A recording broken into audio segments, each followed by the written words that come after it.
Greetings and welcome to another episode of Wine and Wisdom. I am Dr. Carlia East, and get ready to sip, savor, and elevate your minds.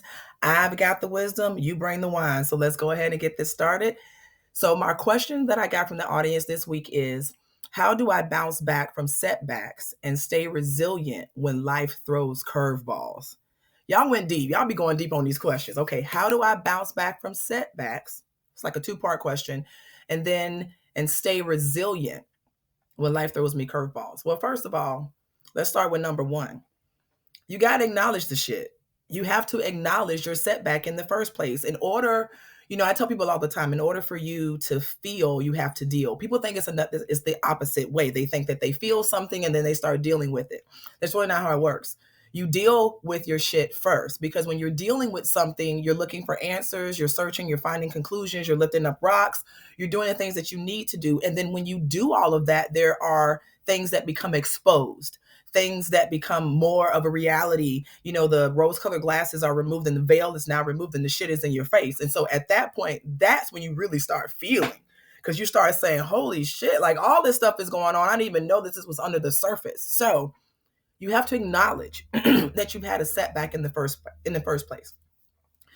And it's important for you to process it, deal with it, and then be able to move forward. But you have to acknowledge that you have it. Also acknowledge that setbacks are necessary for comebacks, or setbacks are necessary to set us up for our next task, our next journey, our next goal. And so understanding that there is an opportunity in the pause is necessary, right? So you have acknowledgement. Secondly, as you begin to process and kind of move forward, the processing is about thinking how you got to your setback, how you got to that thing that caused you not to be on target.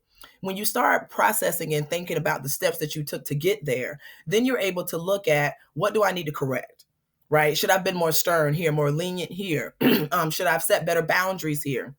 Should I have executed more quickly here? When we don't go back and retrace our steps, we allow ourselves to just learn the loss and then keep moving. But we need to learn from the loss in order to keep growing. And so it's necessary that you look back and reflect on the steps that you took in order to get to where you are, to get to the setback, so you can see how you set it up. And then you're able to set things up differently. You're also able to put in your mental set what you can and can't control, because part of the setbacks are things that are not in your purview, right? When we are doing things and putting our energy out in the world, we do have to recognize that there's other energies that are out there too. And if they don't coincide with ours or they outrank ours, we're going to get the L on that, right? And y'all know how I feel about L's, W's. So let go of what you can't control in that process. Identify the things that you can't control, because then you can plan better to navigate around them. Okay. And then that helps you to kind of, when you're rebuilding, rebuild your focus. That's where resiliency comes in. Resiliency is not about just, I got hit and I got back up. I got hit again and I got back up. That's not being resilient. At some point, that's being a damn fool, because you just go keep letting somebody just knock your ass out and you keep getting up. At some point, that resilient person says, let me move out the way and not keep getting hit. Right? That's what resilience is. So it's not about just taking it. It's about realizing that, something's coming. Let me move out of the way of the shit. Okay? So that's what it's really about. Third thing you want to do is reframe what you've learned. Y'all know I use the word reframe all the time. Reframing is about you taking one position that you have mentally about something and then reframing it, twisting it, turning it a little bit to look at it through a different lens. And so you can look at your loss, like I've talked about, and turn those L's into wins. And you can look at the setback and turn that into a comeback. It's all about how you look at it. Yes, you were set back, but what is this setback preparing you for? What have you learned through this setback so that when you come up the next time, you got better purview as to what it is that you're doing and how you're doing it? We got to stop looking at ourselves as failures and putting the big F on our paper just because we're taking a P, which is a pause. Okay? If you take a pause at something, that means you're recognizing that shit ain't been working out on this side.